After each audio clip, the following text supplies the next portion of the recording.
Hi hello வணக்கங்க. இன்னைக்கு காலையிலேயே சூப்பரான டான்ஸ் எல்லாம் பார்த்துட்டு ரொம்ப என்ஜாய் பண்ணியிருப்பீங்க. ஓகேவா, என்டர்டைன்மெண்ட் முடிஞ்சு ஓகேவா. அடுத்தது நம்ம எஜுகேஷனுக்கு வரலாம். சங்க டிஎன்பிசியில் கேட்டது 2 பகடை உருட்டும் போது முக மதிப்புகளின் பெருக்கல் பலன் 4 அல்லது முக மதிப்புகளின் வித்தியாசம் 5 கிடைக்கிறதுக்கான நிகழ்தகவு கண்டுபிடிக்கணும். ஓகேவா, ப்ராபபிலிட்டி சம் கொடுத்துருந்தாங்க அப்படின்னாலே ஃபர்ஸ்ட் எத்தனை பகடை உருட்டி இருக்குன்னு பார்த்து அதனோட எஸ் கண்டுபிடிக்கணும். எஸ் தமிழ்ல என்ன சொல்லுவாங்கன்னா கூறுவெளி அப்படின்னு சொல்லுவாங்க. இப்போ ஒரு பகடை உருட்டுனாங்கன்னா 1 2 3 4 5 6 தான் கிடைக்கும். இதே 2 பகடை உருட்டுறாங்க 1 1 1 2 இந்த 1 4 1 5 இதெல்லாம் இருக்கலாம். இதுதான் முக மதிப்புகள். சரி, 6 to 6 வரைக்கும். என்னமா இப்ப 2 கண்டிஷன் கொடுத்துருக்காங்க. அப்போ முதல் கண்டிஷனை ஏன்னு எடுக்கணும், ரெண்டாவது கண்டிஷனை பின்னு எடுக்கணும்.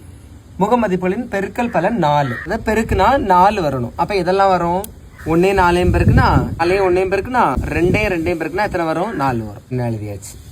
நம்பர் ஆஃப் ஏ எத்தனை? 1 3. அடுத்தது பி ஆஃப் ஏ கண்டுபிடிக்கணும். N of A by N of S 3 36. சரியா, இதை அப்படியே வச்சுக்கிடணும். அடுத்தது முக மதிப்புகளின் வித்தியாசம் 5 கழிச்சா எத்தனை வரணும்? 5 வரணும். அப்போ 1 6 6 1 கழிச்சு பாருங்க 5 வரும். அடுத்தது N of B 2.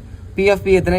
N of D by N of S. N of B எத்தனை? 2 பை 36. அல்லது ஆர் கொடுத்துருந்தாங்கன்னா நம்ம என்ன செய்யணும்? கொடுத்துருக்கக்கூடிய 2 கண்டிஷனையும் பிளஸ் பண்ணணும். ஓகேவா, 3 by 36 பிளஸ் 2 by 36. அப்போதும் 3 2 கூட்டினா 5. யாரெல்லாம் 5 by 36 கரெக்டாக ஆன்சர் போட்டீங்கன்னு மறக்காம கமெண்ட் சொல்லுங்க. தேங்க்யூ.